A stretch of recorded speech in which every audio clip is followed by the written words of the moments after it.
मोद मंगलमय संत समाज, सत्संग प्रेमी बंधुओं, माता बहनों, मेरे लिए भी निर्देश हुआ है। निर्देश पालन हेतु आप सबकी सेवा में कुछ समय के लिए उपस्थित हैं। गुरुमूर्ति गति चंद्रमा, सेवक नयन चकोर, अष्ट पहर निरेखते रहो, गुरुमूर्ति की ओर, गुरुमूर्ति की ओर। बंधुओं, मनुष्य जीवन में 3 चीज का बहुत महत्व है: सत्संग, सद्ग्रंथ और स्वाध्याय। सत्संग गुरुजनों के द्वारा मिलता है और सद्ग्रंथ गुरुजनों के द्वारा ही लिखी हुई बातें सद्ग्रंथ है। और स्वाध्याय जो सत्संग और सतग्रंथ और सत्संग से जो उनकी निचोड़ है वो स्वाध्याय है। स्वाध्याय का मतलब बहुत गहरा मतलब है। सत्संग और सद्ग्रंथ में थोड़ी चर्चा करते हैं। सत्संग में हम संतों के समक्ष जा करके सत्संग सुनते हैं तो कौन सी चीज हमें अपने जीवन में धारण करना है और कौन से चीजें हमारे जीवन में जो एक्स्ट्रा है उसको निकालना है, ये हमें जानकारी सत्संग से मिलती है। और सद्ग्रंथ पढ़ते हैं तो हमें ये जानकारी मिलती है कि कौन से बातें हमारे लिए उपयोगी है और कौन सी बातें हमारे लिए उपयोगी नहीं है। हम ग्रंथ पढ़ के जानते हैं बंधुओं बहनों, ग्रंथ में भी बहुत सारी ऐसी बातें लिखी हुई है जो हमारे लिए बहुत उपयोगी है और बहुत सारी ऐसी बातें भी लिखी हुई है जो हमारे लिए कोई उपयोग का काम नहीं करती है। लेकिन उसी रूढ़िवादियों को ले करके लोग ग्रंथ में तो लिखी हुई बात है ऐसे करके उसको अपना लेते हैं, जिसको अपनाना नहीं चाहिए उसको, और जिसको सचमुच में अपनाना चाहिए, जो हमारे जीवन के लिए बहुत उपयोगी है, जो सार है, उसको नहीं अपना पाते हैं और कहते हैं कि ग्रंथ में तो लिखी हुई है बात। तो ग्रंथ में लिखी हुई है तो झूठ कैसे हो सकता है, गलत कैसे हो सकता है, ऐसे करके लोग वहीं भटक जाते हैं, अटक जाते हैं, रुक जाते हैं।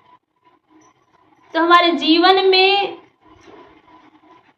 सत्संग और सद्ग्रंथ से जो बदलाव होना चाहिए वो नहीं हो पाता है। और सदगुरु कबीर तो कहते हैं कि सार सार को गह दे खोथा दिए उड़ाए।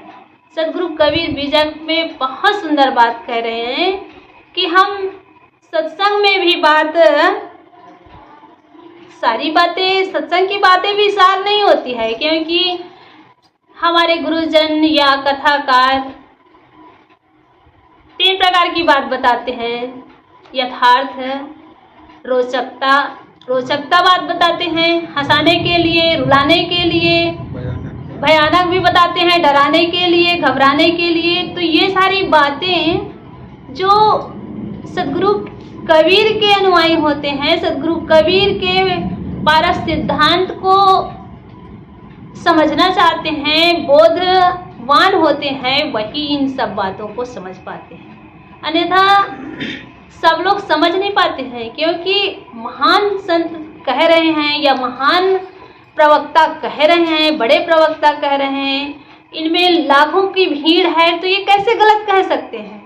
ऐसे करके भरम जाते हैं, अटक जाते हैं और वही बात, जो बात हमारे लिए उपयोगी नहीं है, उस बात को अपने जीवन में धारण कर लेते हैं। जैसे अभी कई कथाकारों के द्वारा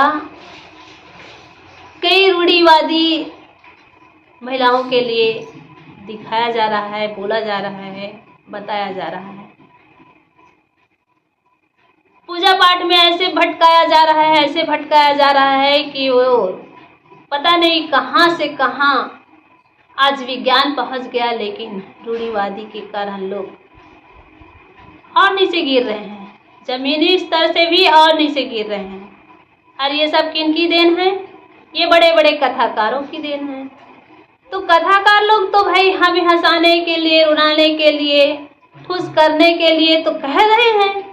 वे अपने जनता इकट्ठा कर रहे हैं, बढ़ा रहे हैं, लेकिन हमें समझना है। हमें कहाँ समझना है? सदगुरु कबीर के साखी के द्वारा समझना है कि सार सार को गह दे थोथा दिए उड़ा। हमें सार सार को गह लेना है, ग्रहण कर लेना है। जैसे हम चावल को भूनना चाहे तो उनके भूसी को हम पछोड़ करके निकाल देते हैं और अपने सार को ले लेते हैं। वैसे सत्संग स्थल में जाएं, कथाकारों के पास जाएं, कथा सुने तो वहाँ से हम सार ले लें और भूसी को वहीं छोड़ दें। तभी हम अपने जीवन को बदल पाएंगे, सुधार पाएंगे। नहीं तो सत्संग में तो जाते रहेंगे, सत्संग करते रहेंगे, कथा सुनते रहेंगे और कहेंगे कि जो ये महात्मा लोग कह रहे हैं तो सही तो कह रहे हैं, ग्रंथ में बात लिखी हुई है तो सही तो होगी। ऐसे हम समझते हैं, सोचते हैं ना, तो हम बोध नहीं कर पाते हैं। बोधवान इंसान हर बात को परख के आगे बढ़ता है, और जो परख नहीं पाता है वो रूढ़िवादी में जहाँ के तहाँ रह जाता है। तो सत्संग में हमें सत्य की बात जो मिले उसको हम अपने जीवन में उतारें, और सतग्रंथ में जो सार बातें हों उसे हम अपने जीवन में उतारें, और इन दोनों के आधार लेकर के स्वयं का अध्ययन करें। स्वाध्याय का मतलब होता है स्वयं का अध्ययन करना, और जब तक हम इन तीनों बातों को बारीकी से जानेंगे नहीं, विवेक करेंगे नहीं, तब तक हम आगे बढ़ नहीं पाएंगे। बस सत्संग सुनते रहेंगे और सद्ग्रंथ भी पढ़ते रहेंगे, और ये दोनों में अटक करके हम जहाँ के तहाँ रह जाएंगे। तो हमारे गुरुजन, हमारे संत जन यही बात कहते हैं कि हम मनुष्य तन में आए हैं, मनुष्य तन सौभाग्य से मिला हुआ है। तो ये जीवन में ये तीनों बहुत महत्व की चीज़ है। महत्व की चीज़ मनुष्य के लिए है, और मनुष्य ही इन तीनों बातों को समझ करके अपने जीवन को कल्याण की ओर ले जा सकता है। और संसार में पशु पक्षी कीट पतंग सब है, लेकिन उनमें न साधना करने की शक्ति है, न समझ है, न योग्यता है, और सिर्फ मनुष्य के तन में है बंधुओं। तो इन सब बातों को ले करके हमें सत्संग, स्वाध्याय और स्वयं का अध्ययन करना है, तभी हम अपने जीवन को कल्याण की ओर ले जा सकते हैं। अन्यथा हम कथा तो सुनते रहें, सत्संग में भी जा कर के हंसी और मनोरंजन करते रहेंगे, और हमारा जीवन का बदलाव नहीं हो पाएगा जब तक हम अपने स्वयं का विवेक ना करें, बोधवान ना हो, तब तक हम जहाँ के तहाँ रहेंगे। बस इतना ही कह करके मैं अपने वाणी को विराम देती हूँ, और आप सबको धन्यवाद करती हूँ कि आप लोगों ने मेरी बातों को बड़े प्यार से सुने, इसलिए आप सब धन्यवाद के पात्र हैं। बोलिए सदगुरु कबीर साहिब की जय।